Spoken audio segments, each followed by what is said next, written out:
Good morning, scallywags. It is me, Spoo, and, well, I need to rant for a minute. Okay? Is that cool with you? Good. I can remember a time where the idea of a new Star Wars movie coming out was the most exciting thing ever. In fact, when Episode 3 came out, I actually camped out at the theater for it, okay? And not because Episode 1 and 2 were so good that I just had to be the first one in line, but because Star Wars was such a huge part of my life, a huge part of my childhood specifically, that I couldn't pass up the opportunity to be able to say that I camped out for Star Wars.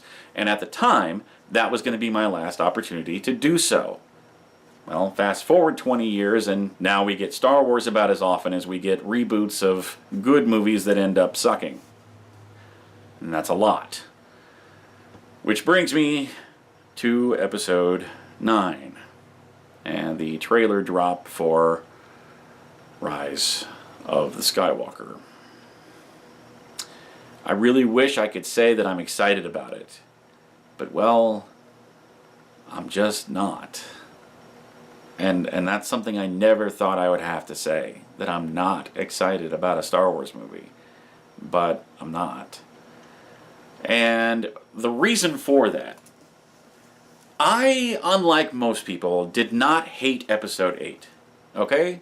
I didn't love it, but it definitely wasn't my favorite out of the saga, but I did not have as much hatred for it as most people did. Did they make some mistakes? Definitely. Purple-haired lady could have just shared her, plan with Poe, and it would have solved damn near every problem that that movie created, but I digress. My point is, my worry for Episode 9 is because of the hatred for Episode 8. That Episode 9 will end up becoming nothing but 2.5 hours of fan service. Now, don't get me wrong, fan service is a great thing, in moderation. Being able to watch and find Easter eggs and be like, oh, hey, look, there's, that one species, which that's been a beef of mine from the sequel trilogy altogether. Why do we not see hardly any of the old alien species out there? Like, almost none. It's all new species. I get that you want to sell new toys and stuff, but you should sprinkle in some of the old ones too, okay? Just saying. Anyway, fan service as the main point of your film is a bad thing. A very bad thing. I remember when Episode 7 came out and everybody was like, oh my god, it was so good, and it was so good. And then we all realized it was just a retelling of Episode 4. And when you look back on it, it doesn't quite seem as good as it used to because of that. This would be that, only on a much bigger scale. Okay? We've got a lot of things to wrap up, a lot of loose ends, and this is the last of the Skywalker saga. So they have to tie up these loose ends. The only way to really do that, not the only way, but the quickest and easiest way for them to do that would be to give people what they've been asking for all along. So I'm going to look at 3 or 4 points here and give my thoughts on why it shouldn't happen and what I hope does happen. Okay? So bear with me. I know I'm going to rant, and so I'm all over the place, but I will have a point, trust me. The trailer opens with Rey in the desert. She's breathing heavily, she's focused, she's concentrating, and then she, of course, does that leap over the TIE fighter. Now, many people believe that this is, a duel. She's about to have her big showdown with Kylo Ren in the desert. It's kind of a throwback to Darth Maul and Qui-Gon in Episode 1. I don't think so. Okay? To me, this looks like a training thing. With the way that she's focusing, she's got a long time to wait for this TIE fighter to arrive. It looks like she's focusing. And that leads me to think that she's training.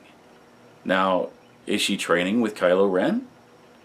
Now, with their connection in Episode 8, if they decide to team up and train each other, help each other, find some kind of common ground, that would be cool. It would be a fun little twist. The good guy, the bad guy working together. But Especially if a later point ends up being the case. If they team up to face something bigger. That would be awesome. I would love that. My fear is that they're going to go the Reylo connection that everyone's been asking for some reason and make them romantically involved. Please don't, okay? Please, just don't.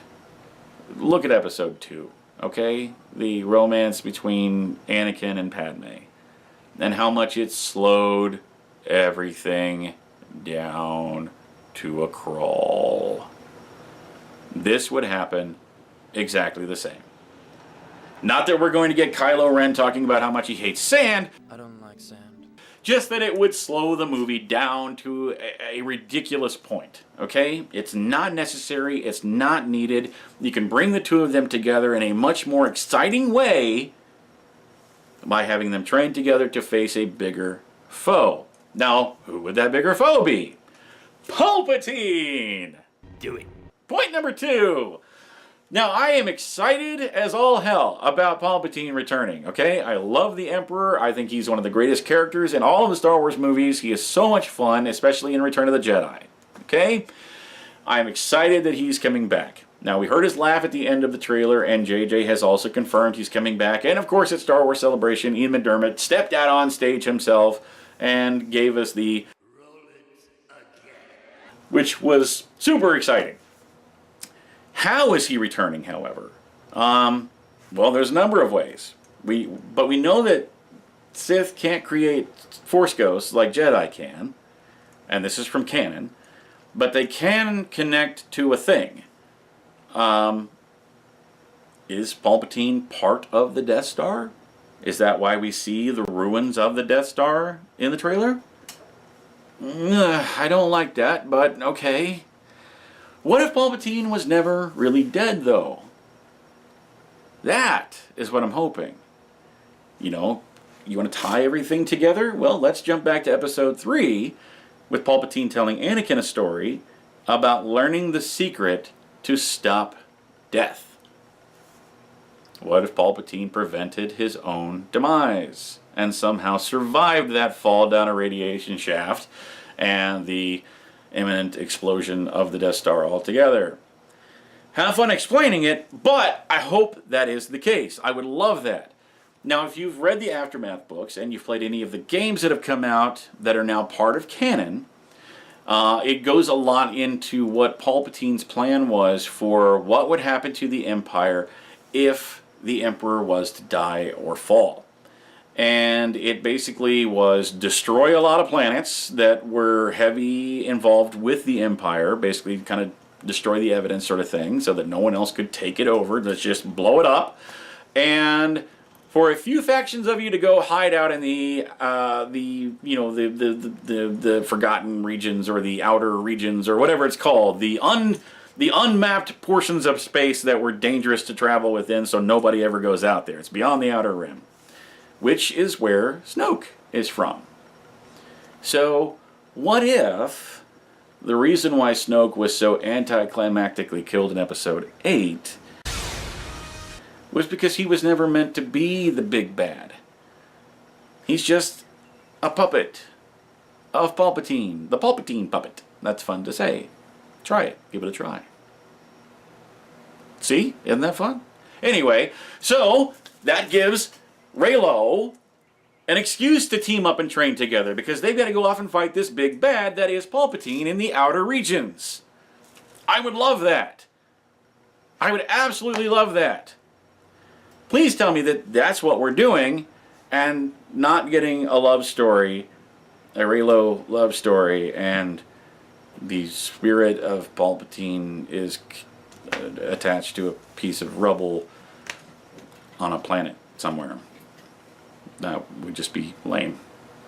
I don't know. Just my thoughts. But that brings me down to my final point. Okay, the Rise of Skywalker, the title itself. Now, this could mean a few things, and there's a few theories floating around out there, and I actually came up with my own theory, and I have heard it in one or two other places. I know Kevin Smith was one of them that had the exact same theory, and I was like, thank God I'm not the only one. But are they going to retcon The Last Jedi and bring Luke back from the dead? I certainly hope not. Don't do that. Don't no retconning anything, okay? Unless we're saying, oh, it was a misunderstanding. He didn't really die. He just disappeared. No, they said he was dead. Okay, let him die. Let him be dead. You can bring him back as a Force ghost. I'm cool with that. J.J. Abrams, back during Episode 7, talked about how he had big plans for who Rey really is. And then, of course, Episode 8 rolls around, and suddenly she's nobody. She's the daughter of drunk, gambling scavenger people who just sold her for drinking money. My fear is that it's going to turn out that she was a Skywalker all along. And I hope to God that that is wrong. Another possibility is that she will simply adopt the name Skywalker to honor Luke. Also lame. My theory is, and I don't hate this idea, out of all the possibilities, this is where I hope that they go. Okay? The entire Star Wars saga has been about bringing balance to the Force. You have the light side, you have the dark side. Well, if you wipe out the dark side, you don't have balance, you just have light. Balance would be these two things working together. That's balance. Well, in the Legends continuity, we had the Gray Jedi that kind of followed a little bit of both. And then, of course, the Last Jedi comes along and talks about how the Jedi need to end. This is where I hope and I believe that they are going with this, is that it's not all about the light. It's not about the dark. It's about bringing balance of the two. Finding the good things between these two things, being a good person, but there are aspects of the dark that can be useful in being a good person. So let's bring balance to the Force, finally, and create something new. It's not Jedi, it's not Sith. It's a new thing. But what are we going to call this new thing? I know. We'll call it Skywalker. So the new religion, the new Jedi, the new Sith, the new Force-using people will be called Skywalkers. I would be okay with that. And I am hoping that the fan service theory is completely wrong, and that where I believe and hope that they are going is actually where they're going. But that's just my thoughts, that's just my opinions. What are yours? Drop them down in the comments below. Meanwhile, make sure that you like and share, and most importantly, make sure you subscribe, because there are some big things coming, guys. I know that Scallywag's been kind of quiet for a while, but if you watched my my last video, my update video, I mentioned that not only the 27th of this month am I going to be co-hosting at OzCon. I'm going to be doing part of the opening ceremonies and the costume contest, things like that. I'll be co-hosting that. That's the weekend of the 27th of April this year. Of course, here just in a couple of weeks in West Plains, Missouri at OzCon. So come join me for that. It's going to be a lot of fun. But also, I've got a couple of new things coming. There's a new series altogether that's going to be called The Best That Never Was. That is going to kind of focus on things that came close to happening but didn't quite flush out, but what could have been, sort of thing. So I'm rather excited about that. And the show! Hey, the show will be returning in one fashion or another. There's going to be some changes made to it, but that's all I'm going to say about that at this point in time. But it is coming back, so subscribe so you guys don't miss out on anything. Again, guys, this was just a rant. It's been bugging me the last couple of days since I watched that trailer, and I had to put it out there. So, what are your thoughts? What do you want to see? What do you not want to see? Let me know in the comments below, and otherwise, thanks for watching, guys. I'll see you soon. Hey guys, thanks for watching that video. I certainly hope you enjoyed it. There's tons of other exciting videos on Scallywag Productions that you might also enjoy, so feel free to check those out as well. Also, lots of exciting things are coming soon, so remember to comment, like, share, and most importantly, subscribe. We'll see you next time. Thanks for watching.